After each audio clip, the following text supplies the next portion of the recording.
There's a task on your list that you never actually forget. You just never start it. Not because it's hard, not because you don't have time. You'll clean the kitchen first. Answer 3 emails that don't matter. Reorganize a drawer that was already fine. Anything before that one task.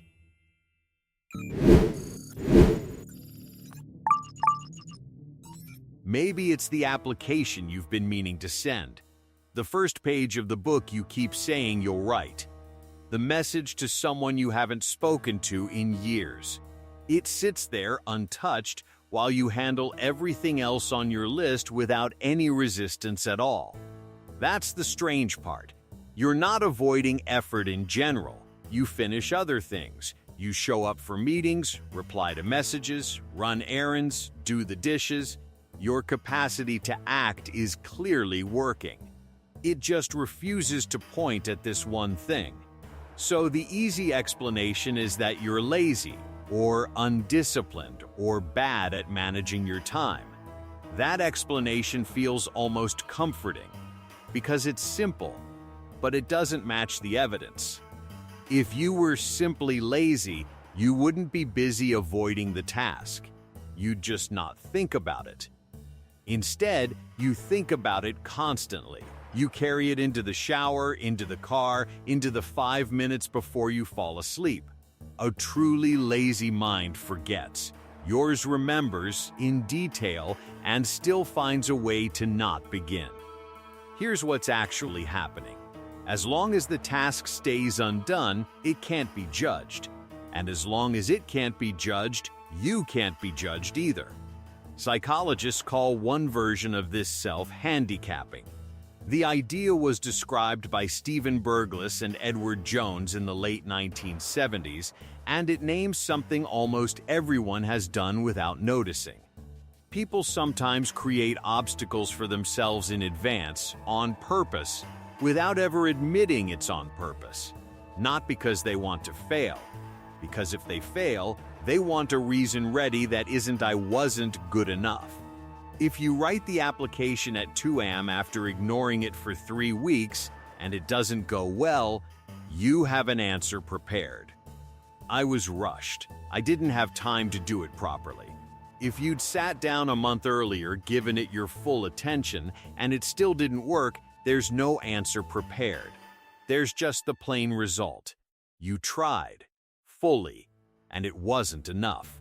That second scenario is the one your mind is quietly working to prevent, not the failure. The clean, unprotected failure, with no excuse attached to it. There's a name for what's being protected, too.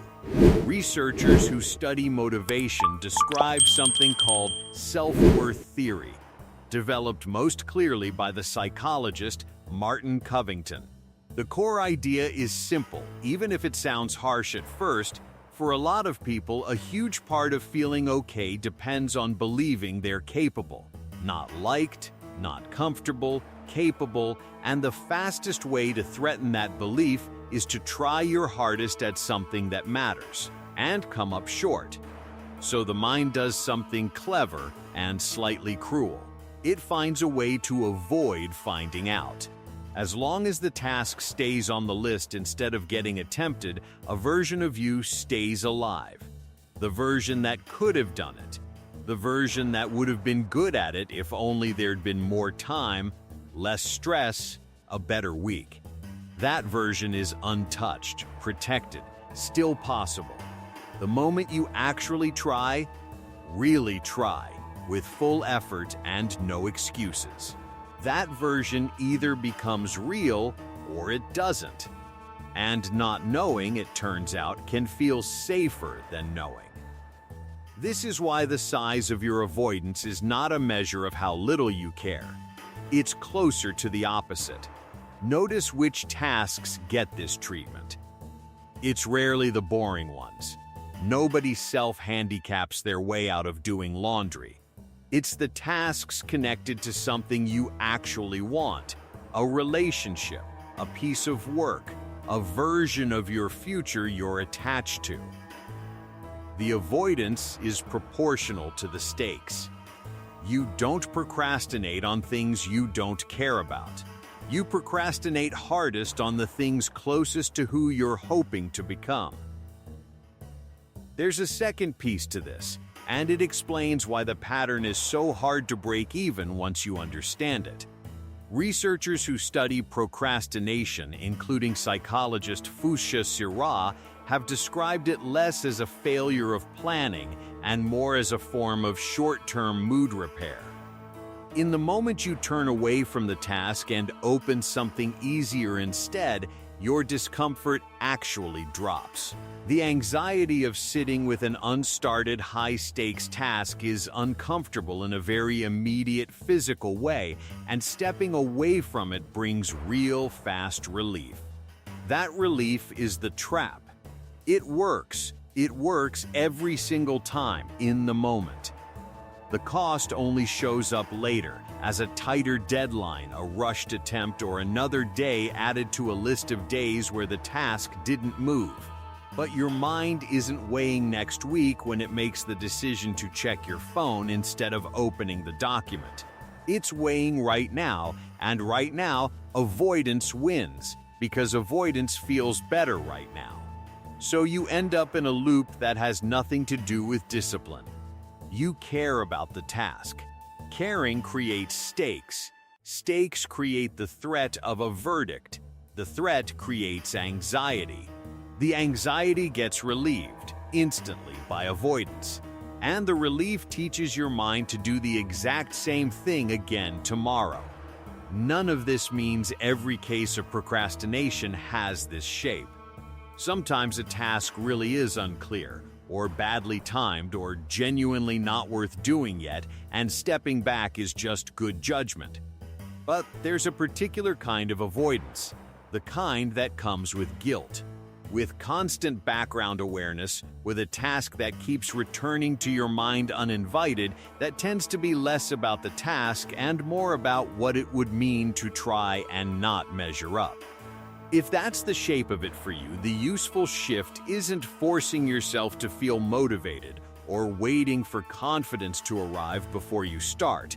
It's noticing what the avoidance is actually defending. It's defending a version of you that hasn't been tested yet. And that version was never going to last forever. It was only ever a placeholder, a comfortable, temporary place to keep hope safe while you weren't ready to risk it. At some point, the task gets attempted, or it doesn't. Either way, the placeholder version disappears. The only real choice is whether it disappears on your terms, on a day you chose with your full effort behind it, or whether it just quietly runs out of time. So the next time you find yourself doing everything except the one thing that matters, try noticing it differently. That's not the moment you're failing to care. That's the moment you're caring so much that trying feels dangerous. Make the tea if you need to, but know what it's actually for. It's not a delay. It's not weakness. It's one more small, quiet way of buying an hour where the possible version of you is still technically intact. And when you're ready, not fearless, just ready, you can put the cup down and let that version finally become real.